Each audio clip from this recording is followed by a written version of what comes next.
Para este tema, veremos la reseña del libro Historia Económica General de México, de la colonia Nuestros Días, de Sandra Kunz-Pfeicker.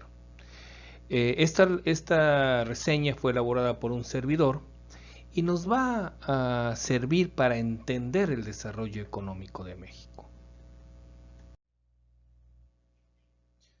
La conquista del continente americano por los españoles inició con la llegada de Cristóbal Colón el 12 de octubre de 1492. Produjo una catástrofe económica de mayor tamaño que las epidemias de peste negra que asolaron la Europa medieval, al tiempo que trastocaron el orden social e impusieron uno nuevo, que en cierto modo reproducía el orden nobiliario de España.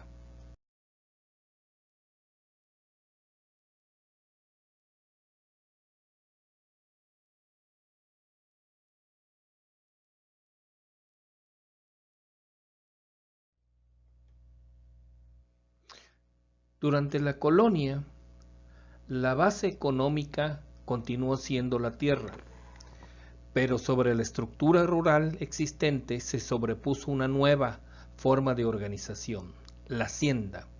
Grandes latifundios en manos de los colonizadores que sometieron a la población indígena a través de la nefasta institución de la encomienda. Junto a la agricultura surgió la explotación minera. La plata, y con ella Nueva España, se situó en el centro del comercio mundial. De las minas de Zacatecas salieron el metal que alimentó la expansión comercial europea y asiática, y también los ingresos que sostuvieron durante siglos el aparato administrativo y militar de la monarquía hispana, en el viejo continente y en la propia colonia, donde se desarrolló una sofisticada administración política, judicial y fiscal.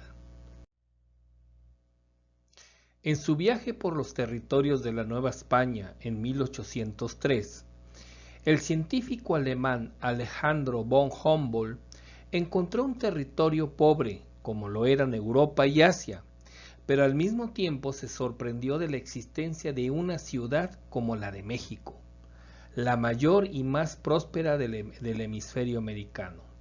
El mundo rural siguió siendo el dominante, con la existencia de inmensas haciendas y varios miles de repúblicas de indios, donde vivía el 80% de la población.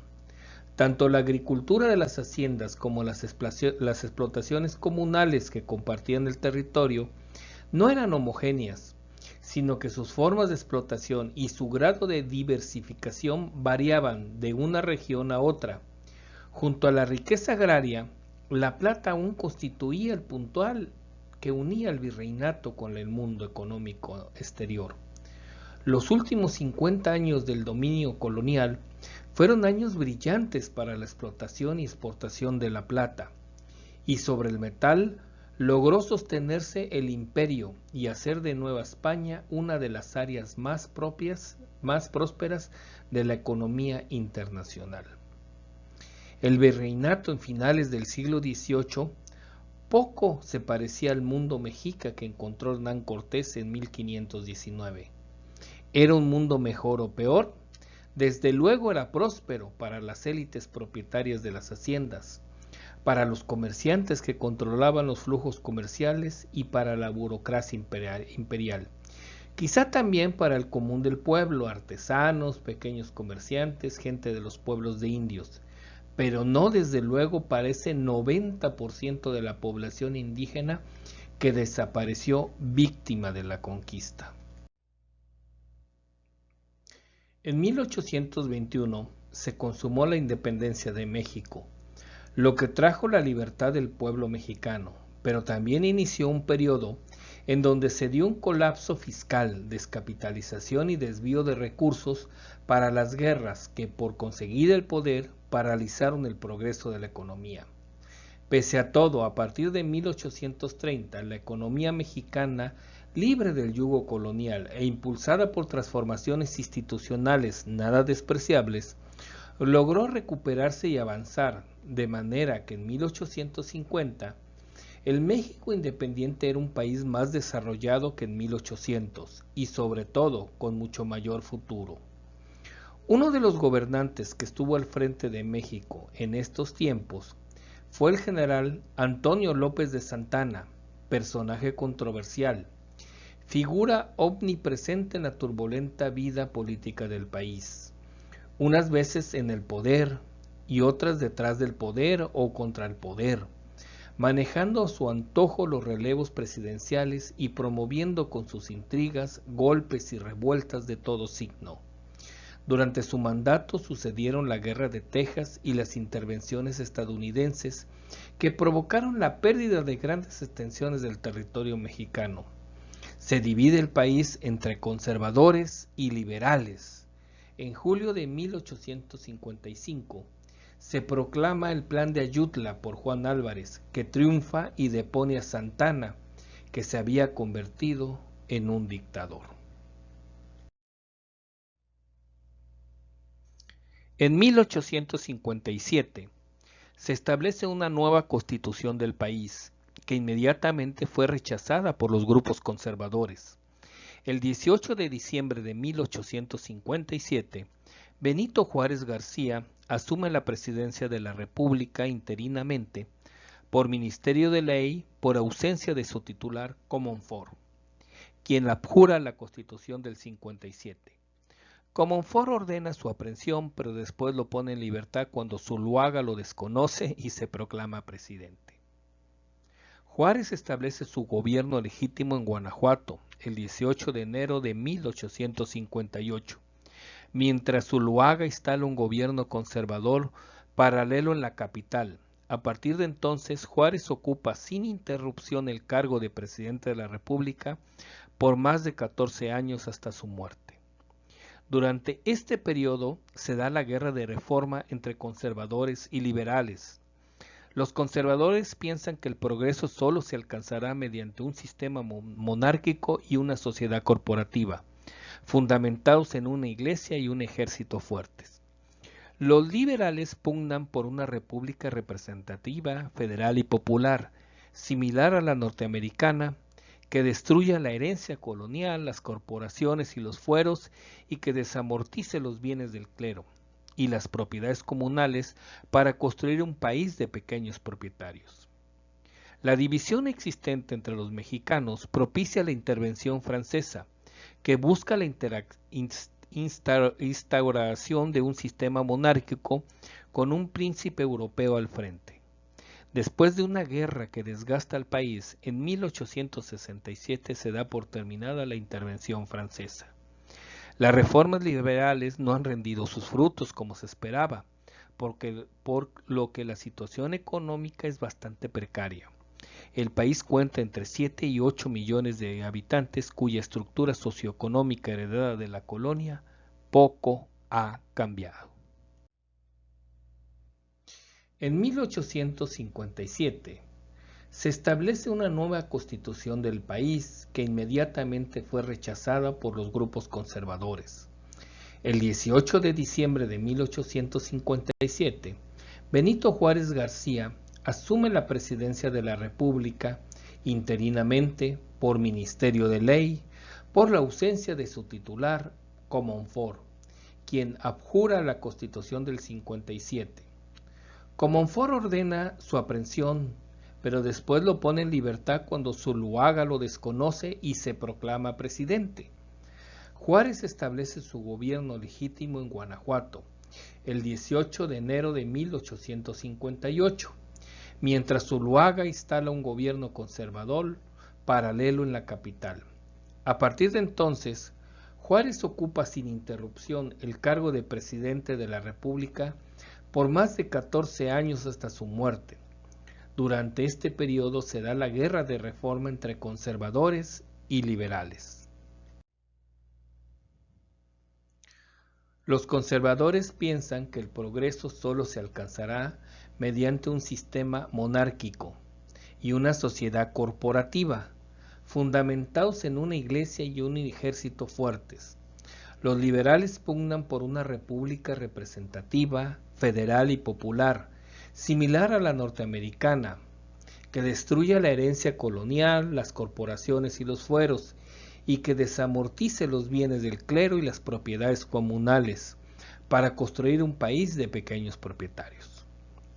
La división existente entre los mexicanos propicia la intervención francesa, que busca instaurar un sistema monárquico con un príncipe europeo al frente, por lo que invitan a Maximiliano de Habsburgo. Después de una guerra que desgasta al país en 1867, se da por terminada la intervención francesa con el fusilamiento de Maximiliano de Habsburgo en el Cerro de las Campanas en Querétaro. Pero las reformas liberales no han rendido sus frutos como se esperaba, por lo que la situación económica es bastante precaria.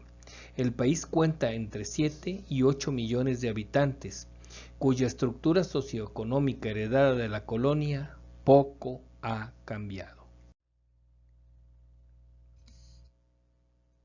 Durante el porfiriato se logró progreso económico y material, y se pacificó al país, aunque a costa de gran represión, desigualdad e injusticia social. La población aumentó, más ciudades y menos centros rurales, manufacturas con nueva tecnología y el ferrocarril, una clave para entender la modernización de la economía mexicana. Otras fueron de un lado el capital extranjero, sin el cual las tasas de inversión alcanzadas en el periodo hubieran sido impensables, y de otro, el nacimiento de un sistema financiero que, pese a sus defectos, canalizó inmensos recursos de los ahorradores hacia los empresarios. Estos formaron además una nueva élite que paulatinamente sustituyó a los grupos dominantes del antiguo régimen. De hecho, México pasó de una sociedad nobiliaria a una sociedad de clases, como ocurrió al norte, Estados Unidos, y al este de Europa. Y el impacto económico de la revolución. El actual consenso es que no provocó un colapso generalizado. Hubo agitación y trastornos sociales que afectaron el funcionamiento de la economía, sobre todo entre 1913 y 1916. Pero si exceptuamos el ferrocarril y el sistema monetario, el resto de los sectores logró mantener el ritmo. De mayor impacto fueron los cambios institucionales que incidieron sobre la organización de los recursos, sobre el mercado laboral y sobre el marco de los derechos de propiedad. De hecho, el legado de la revolución fue exagerado por los bandos triunfantes.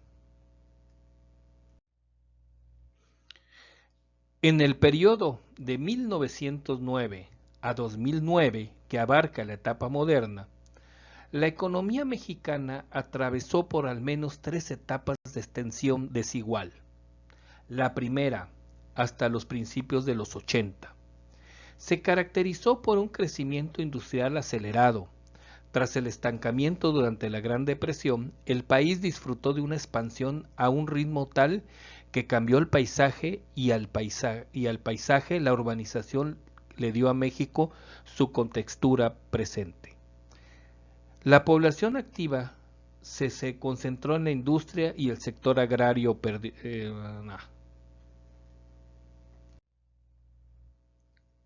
La etapa moderna va de 1929 a 2009. La economía mexicana atravesó por al menos 3 etapas de extensión desigual. La primera, hasta los principios de los 80, se caracterizó por un crecimiento industrial acelerado.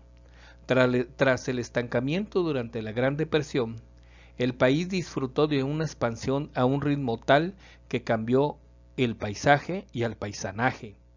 La urbanización le dio a México su contextura presente. La población activa se concentró en la industria y el sector agrario perdió peso en el PIB. Como en otros lugares, el Estado se convirtió en un agente económico de primera magnitud.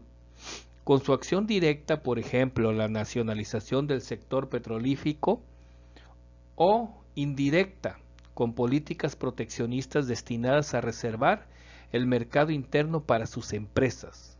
La estrategia de crecimiento hacia adentro sin duda trajo sus frutos, pero también provocó distorsiones en la asignación de recursos. El petróleo nacionalizado se convirtió en el rey de la economía, como lo fuera la plata en la época de la colonia. Derramó un maná del que se beneficiaron todos los sectores y todas las clases. Energía barata, fiscalidad baja, empleo derivado, incipientes servicios públicos y también con la garantía del petróleo se generó una pirámide de deudas públicas y privadas y se consolidó un Estado rentista despreocupado por edificar un sistema tributario moderno y eficiente.